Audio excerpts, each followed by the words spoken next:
Hallo zusammen, ich bin's wieder, euer Ranger Jones und willkommen zu einem neuen Video.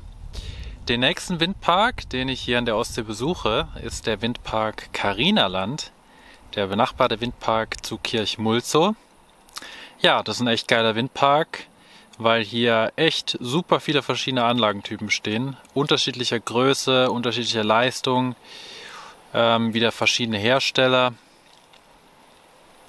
Ja, mein persönliches Highlight hier ist der Prototyp der Nordex N133, 4,8 Megawatt, der Delta 4000 Reihe.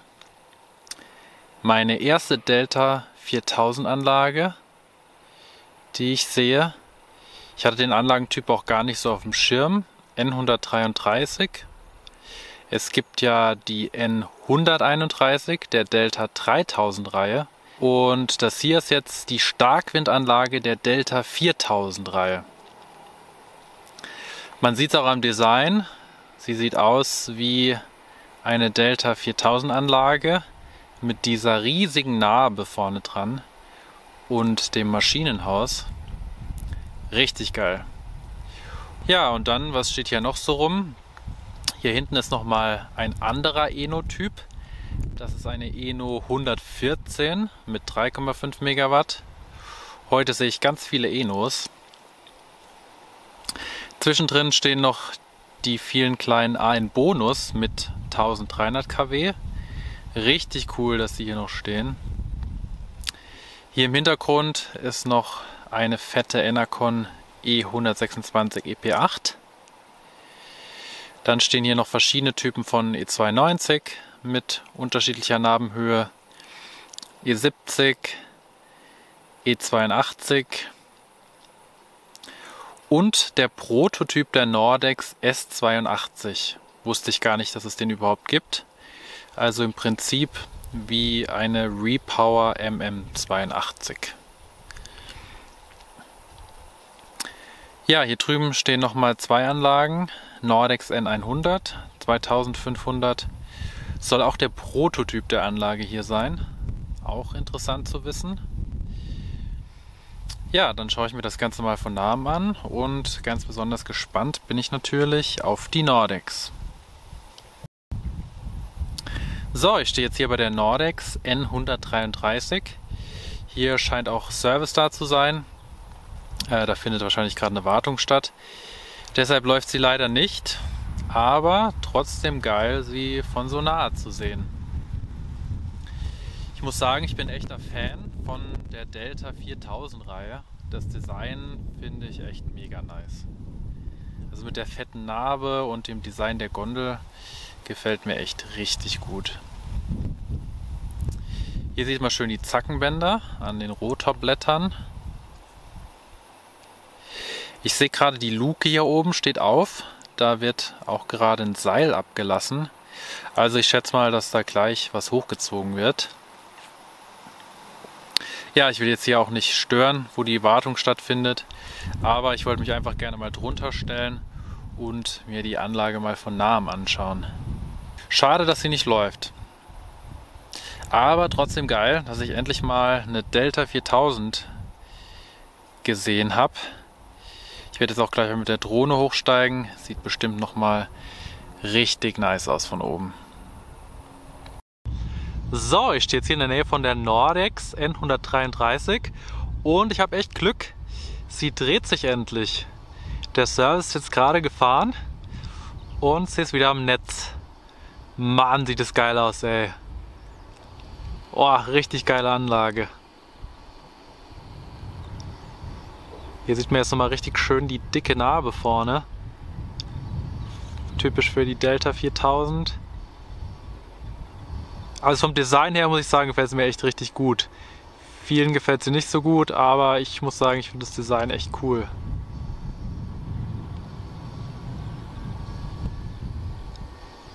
Krass. Ja, die hat jetzt nur 133 Meter Rotordurchmesser. Die Delta 4000 gibt es ja auch als N149. N155 und N163 ist auch noch in Planung. Da ist der Rotor jetzt nicht so krass, aber ja, ich freue mich echt, mal eine Delta 4000 zu sehen. Meine allererste. Richtig cool. Ja, die Anlage hat jetzt einen 125 Meter Stahlturm. Auch relativ schlank. Die Stahltürme von Nordex sind ja alle relativ schlank. Gibt es natürlich auch noch mit Hybridturm. Ich glaube sogar bis 164 Meter. Die, weiß ich jetzt nicht, ob es die Anlage auch mit 164 gibt, aber die N149 gibt es jedenfalls auch mit 149 Metern. 164 Metern. Ja, ich stehe hier gerade unter einer kleinen A in Bonus.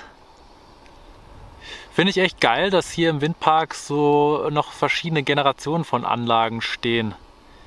Dass hier nicht alles neu ist, sondern dass zwischendrin immer noch ein paar ältere Anlagen stehen, dass man einfach mal so die Entwicklung sieht und den Größenvergleich hat.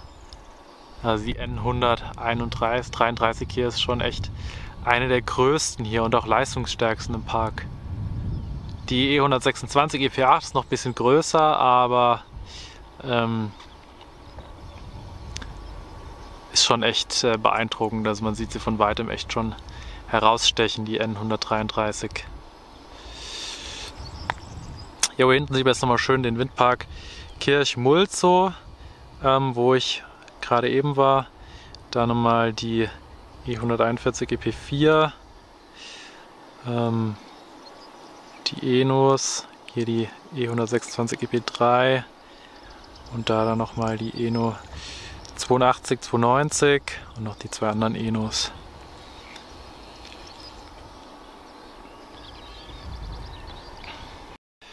So, von hier aus hat man echt nochmal einen richtig coolen Überblick über den Windpark. Von der anderen Seite, hier sieht man nochmal die ganzen Anlagen. Ich stehe jetzt hier unter der E126 EP8. Der leistungsstärksten Anlage hier im Park und das ist echt immer wieder ein Highlight. Also es ist erst meine zweite E126 EP8, die ich live sehe. Die erste habe ich im Windpark Schneeberger Hof gesehen, aber die Dimensionen sind einfach richtig krass. Also die E160 in Wieringer Meer, die war schon echt krass, einfach vom Rotordurchmesser her, aber die E126 EP8 ist einfach noch so der, ja, so das Flaggschiff von Enercon, so der letzte Gigant mit dem Ei. Echt richtig krass. Dieses fette Maschinenhaus. Auch so die Hinterkantsegmente von den Rotorblättern sind echt beeindruckend. Richtig geile Anlage. 7,5 Megawatt, ey, Wahnsinn. Das hat echt, ja, hat jetzt echt einige Jahre gedauert, bis da weil andere Onshore-Anlagen entwickelt wurden, die so viel hatten.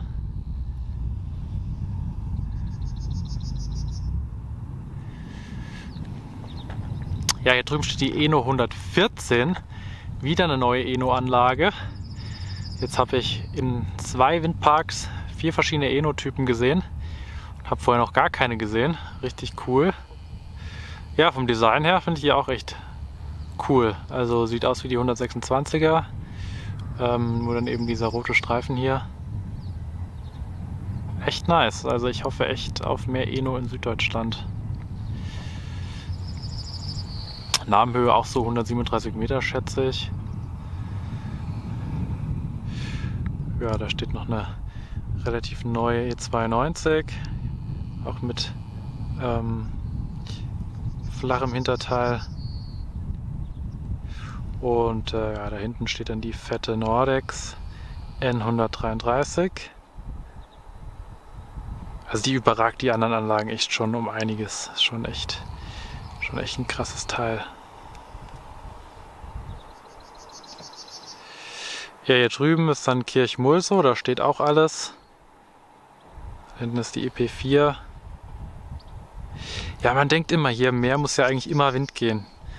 Das finde ich immer verrückt, wenn die Anlagen dann hier stehen. Aber ja, hier sollte ja auch mal Windstille sein, soll ja auch mal vorkommen.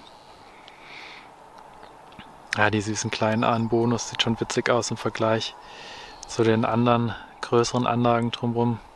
Richtig cool. Ja, ich werde hier auf jeden Fall mal mit der Drohne fliegen. Ist nämlich gerade super schöner Sonnenuntergang. Und schauen wir das nochmal von oben an.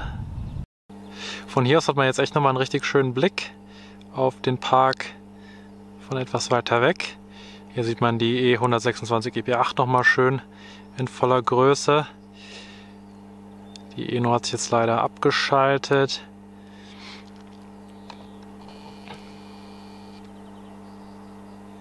Ja, aber die E126, die läuft echt relativ zuverlässig.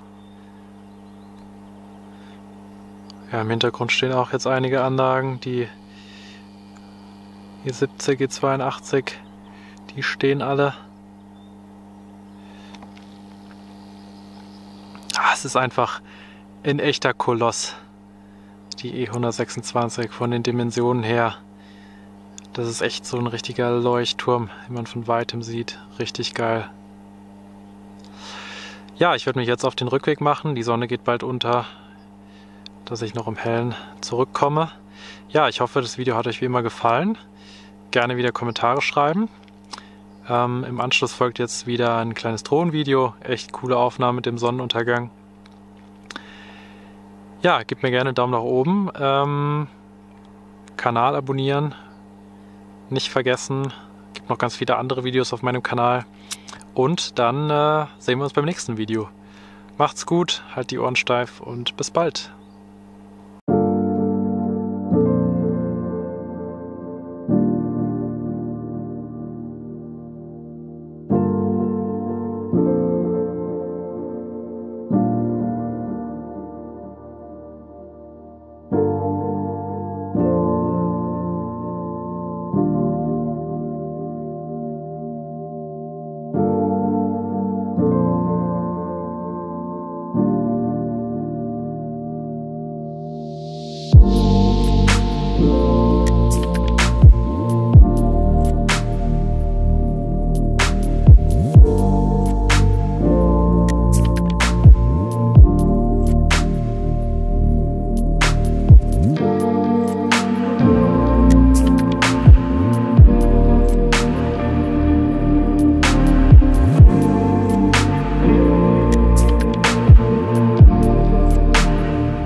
Ciao.